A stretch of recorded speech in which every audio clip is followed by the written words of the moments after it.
अब्दुल्ला ताहिर जब खुरासान के गवर्नर थे तो नेशापुर उसका दारुल हुकूमत था। तो एक लोहार शहर हरात से नेशापुर गया और चंद दिनों तक वहाँ कारोबार किया। फिर अपने अहलो अयाल से मुलाकात के लिए वतन लौटने का इरादा किया और रात के पिछले पहर सफ़र करना शुरू कर दिया। उन्हीं दिनों अब्दुल्ला ताहिर ने सिपाहियों को हुक्म दे रखा था कि वो शहर के रास्तों को महफूज बनाएं ताकि किसी मुसाफिर को कोई खतरा लाहक ना हो। इत्तफाक ऐसा हुआ कि सिपाहियों ने उसी रात चंद चोरों को गिरफ्तार किया और अमीर खुरासान अब्दुल्ला ताहिर को उसकी खबर भी पहुंचा दी। लेकिन अचानक उनमें से एक चोर भाग गया। अब ये घबराए, अगर अमीर को मालूम हो गया कि एक चोर भाग गया है तो वो हमें सजा देगा। इतने में उन्हें सफ़र करता हुआ ये लोहार नजर आया। उन्होंने अपनी जान बचाने की खातिर इस बेगुनाह शख्स को फौरन गिरफ्तार कर लिया और बाकी चोरों के साथ इसे भी अमीर के सामने पेश कर दिया।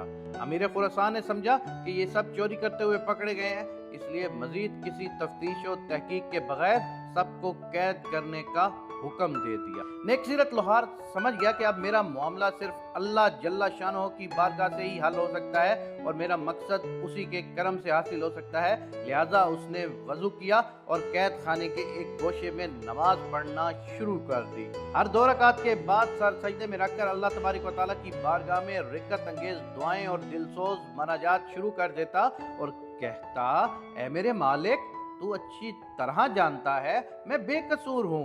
जब रात हुई तो अब्दुल्ला ताहिर ने ख्वाब देखा कि 4 बहादुर और ताकतवर लोग आए और सख्ती से उसके तख्त के चारों पायों को पकड़कर उठाया और उलटने लगे। इतने में उसकी नींद टूट गई। उसने फौरन ला हौल वला कुव्वत इल्ला बिल्लाह पढ़ा, फिर वजू किया और उस अहकमुल हाकिमीन की बारगाह में 2 रकात नमाज अदा की, जिसकी तरफ से शाहो गदा अपनी अपनी परेशानियों के वक्त रजू करते हैं। उसके बाद दोबारा सोया तो फिर वही ख्वाब देखा। इस तरह 4 मरतबा हुआ। हर बार वो यही ख्वाब देखता था कि चारों नौजवान उसके तख्त के पायों को पकड़कर उठाते हैं और उलटना चाहते हैं। अमीर खुरासान अब्दुल्ला ताहिर उस वाक़े से घबरा गए और उन्हें यकीन हो गया कि ज़रूर इसमें किसी मजलूम की आह का असर है। जैसा कि किसी साहिब इल्म और दानिश ने कहा है, यानी लाखों तीर और भाले वो काम नहीं कर सकते जो काम एक गुड़िया सुबह के वक्त कर देती है। बारहा ऐसा हुआ है कि दुश्मनों से मर्दानावार मुकाबला करने और उन्हें शिकस्त देने वाले बूढ़ी औरतों की बद्दुआ से तबाह बर्बाद हो गए। अमीर खुरासान ने रात ही में जेलर को बुलवाया और उससे पूछा कि बताओ, तुम्हारे इल्म में कोई मजलूम शख्स जेल में बंद तो नहीं कर दिया गया? जेलर ने अर्ज किया, आलिजा, मैं ये तो नहीं जानता कि मजलूम कौन है, लेकिन इतनी बात ज़रूर है कि मैं एक शख्स को देख रहा हूँ जो जेल में नमाज पढ़ता है और रिक्कत अंगेज व दिल सोज दुआएं करता है। अमीर ने हुक्म दिया उसे फौरन हाजिर किया जाए। जब वो शख्स अमीर के सामने हाजिर हुआ तो अमीर ने उसके मामले की तहकीक की। मालूम हुआ कि वो बेकसूर है। अमीर ने उस शख्स से मुआज़रत की और कहा, आप मेरे साथ 3 काम कीजिए। नंबर 1, आप मुझे माफ़ कर दें। नंबर 2, मेरी तरफ से 1000 दिरहम कबूल फरमाएं। नंबर 3, जब भी आपको किसी किस्म की परेशानी दरपेश हो तो मेरे पास तशरीफ़ ले आएं ताकि मैं आपकी मदद कर सकूं।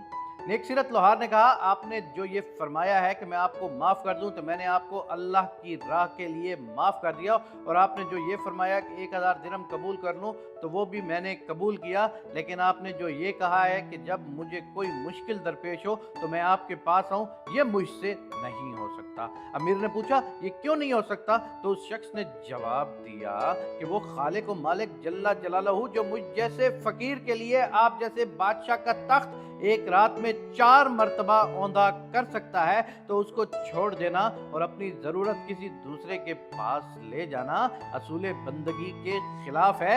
मेरा वो कौन सा काम है जो नमाज पढ़ने से पूरा नहीं हो जाता कि मैं इसे गैर के पास ले जाऊं?